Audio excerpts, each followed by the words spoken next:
Mr. Ken Fulbright is the Executive Director of the Potawatomi County Historical Society and is committed to help us realizing our history. So history is just such an important aspect of life overall.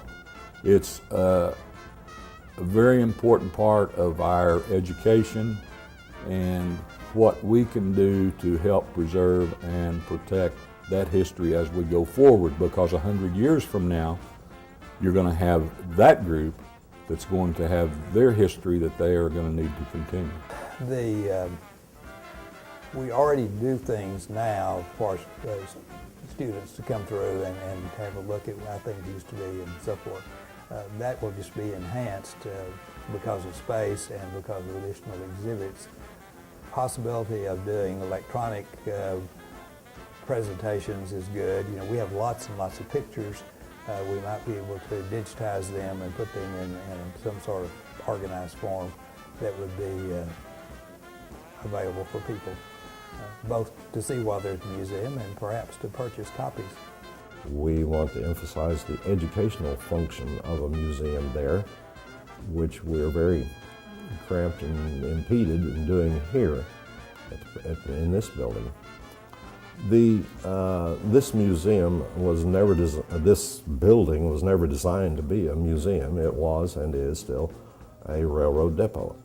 We hope to be able to have groups of school children in, probably certain grades, coming in and taking tours. That part of our educational mission is very much lacking right now. The new building, its a major advantage is it will give us the space to create an open, airy, light learning environment, and not only provide the artifacts there, display them properly, much better than we can now, but to provide the interpretive material and processes by which education occurs, and erase the question of why have an artifact? Is it just to look at? I hope it goes a little farther than that.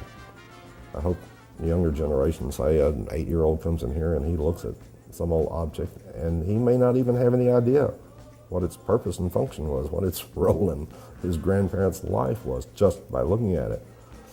It needs to be more than just looking, visual observation of these artifacts. It needs some interpretation that we can enhance. And I think if you have an appreciation for what people did before us and other aspects of our history that people need to appreciate and maybe be inspired by.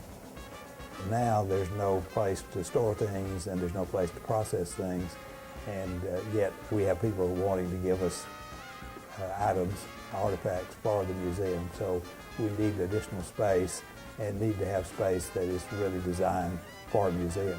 We've run out of space in this building, and the building being listed on the National Register of Historic Places, we can't do anything to the outside of the building that violates the integrity of the building.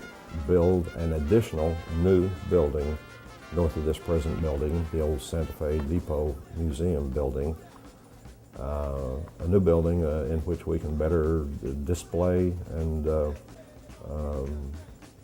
that has more and easier access for the public, and in which we can just simply do a better job of presentation of the artifacts that we presently have.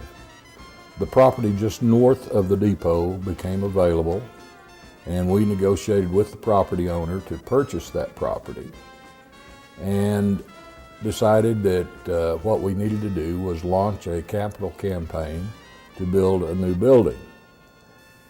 And there is a desire to try to concentrate on history of trains, locomotives,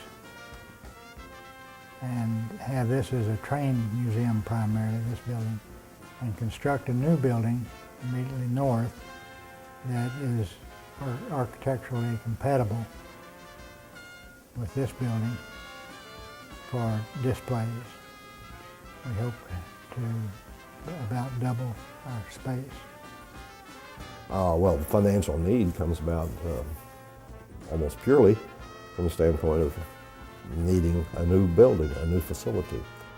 Got to have a roof over our head in order to build displays inside and preserve them. I believe that the first goal is to raise $1.5 million to be able to build the building and to furnish it, and then to raise additional money for endowment to continue maintenance and operations. If they want to make donations at the present time, those will be accepted.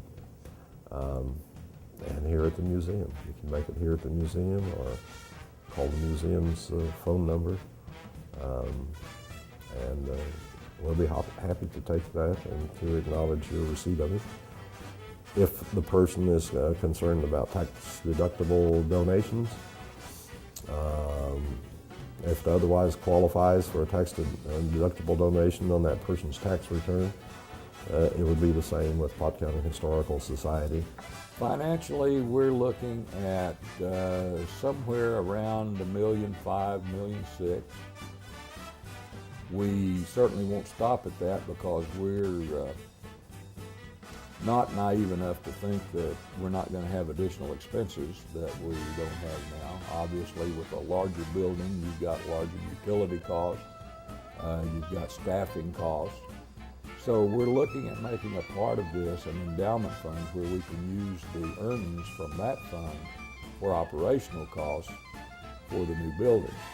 We just felt that we needed a place to properly display and recognize all of the people who have been involved in creating not just Shawnee, but all of Pottawatomie County, because we're a county historical society. We're not just Shawnee.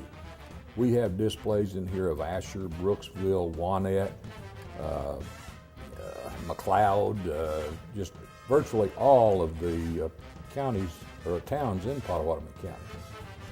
And to that extent, we are making this a county-wide project. We will be contacting people in those other counties to help us in making this dream a reality.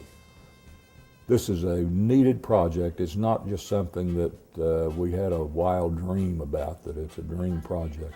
It is a project that is desperately needed if we want to really and truly treat our history and preserve our history the way that we need to. A blowing reveille, he's the boogie-woogie bugle boy of Company B. They made him blow a bugle for his Uncle Sam. It really brought him down because he could not jam. The captain seemed to understand, because the next year the cap went out and drafted a band. And now the company jumps when he plays reveille. He's the boogie-woogie bugle boy of Company B. A root, a toot, a tootly out a toot. He blows an H to the bar. In boogie rhythm, he can't blow a note.